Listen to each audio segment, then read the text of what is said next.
An-Nuur Iddancin. Namni uumama ni uumama, fidan ni fidama, waaman ni deeffama, odoomee dubbeeffama, gadameessuu uumamaa, tooromee tooreffama, kallattichaan addunyaan argama. Akka gammachuu sakaalamaa, caraa namaa hirqinfama, gatiin ciniinsaa harmee, gatii gata yoo tilmaamu, aarsaanis aarsessuun argama. Kanaaf daa'imni marareeffama. Hayyoonni beekumti waan argiti, gaafa bishaan bubbee dhangaloomti, ogeettiinis obseerraa maddoomti. Argaafuu hin amanamtu, ni qananoomti baatee galti. Akka tasaa'uu yeroo tokko, akka carraa okkoo, ogeettiin yeroo malee galti. Obseen turte hirka baate, gara haadhaadha barbaacha kaate. Ogeettiin mala footi, dabaree ishee barbaacha baate. Samiin ifa rafte, dukkanni duukaa kufte. Obseen boolla mitii seente, ogeettii dhabdee godootti deebite. Ogeettiin barbaachatti bufte, obseen galma geesse, ollaa dhossitee bookiste. Ji'i baatii gannaati, cabbooleen akka yandooti, ni bakaku bakakkooti.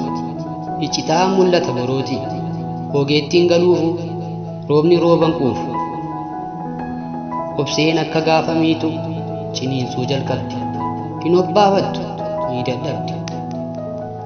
Yeroonis kichuu baastee lama taati, roobnis yarattee, tiifuun bokkaa caamte. Ogeettiinis qeensitee, mana jalaa baatee, manatti ol galte.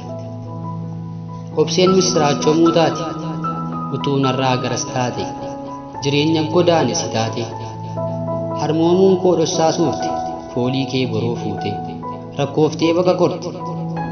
An akkanaa baga barte, dhagahuurras baga jaana garte. Kanaaf anuu obsuunuuf, naga'uutu gaaga'uutiifi.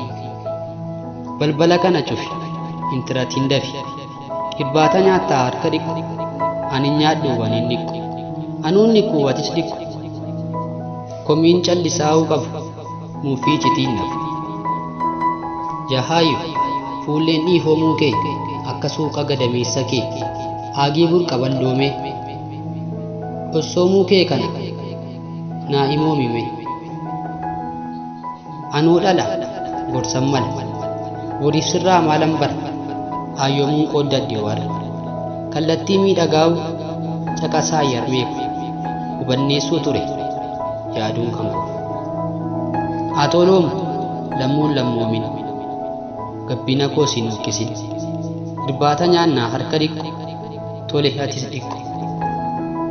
Obseenis irbaata dhiyeessitee, kunuunfattee eebbisaa kadhattee, buddeena qonxortee ittoo waliin gootee of dursitee ogeettii afaan keesse.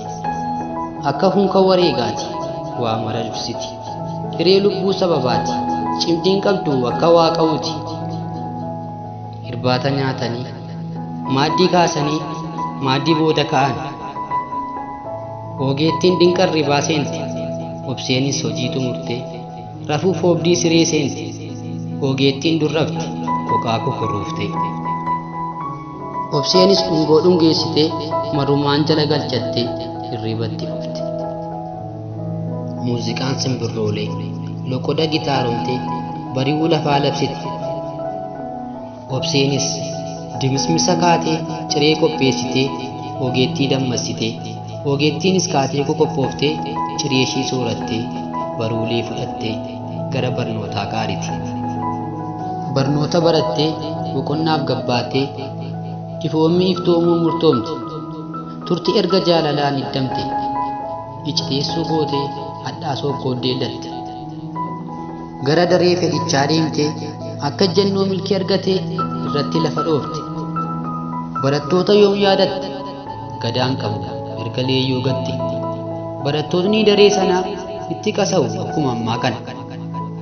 Fedhichis rifatee ofirraa darbate. Ogeettiinis of hin beektu, qulquleeraatis jaallachuutu. Naatee duudaa taati, bu'aa fiiddee baati. Gara daree isheetti deebiti, ol deebi'aan bilbilamtee, barsiisuuf baruun itti bufte. Yeroon galumsaas ni geesse, yaadni ogeettii daawwa'uu qopheesse. Barattoonni qe'ee yaa'anii gara galmaa fuullooman. Ogeettiin mana galtee teessumarraa fonqoltee guyyaa isheetti duute. Obseenis gadooddee naannoo waamte, tasgabbiin ciramtee gaddis ni biqilte. Reeffa ogeettii mararfattee ogeettiin baataa qaalluu taate kimba isheetti awwaallatti. Akka gaafa cidhaa awwaalchis geelloodha. Obseenis jiraan duutee madoomtee jireenyatti hufte. Abdeessuun dhabduu taatee abdaa'uudhaan hamtee abdii malee yaadaan ekeroomte. Ekeruu waliin galte. Reeffa boraafattee ciiste.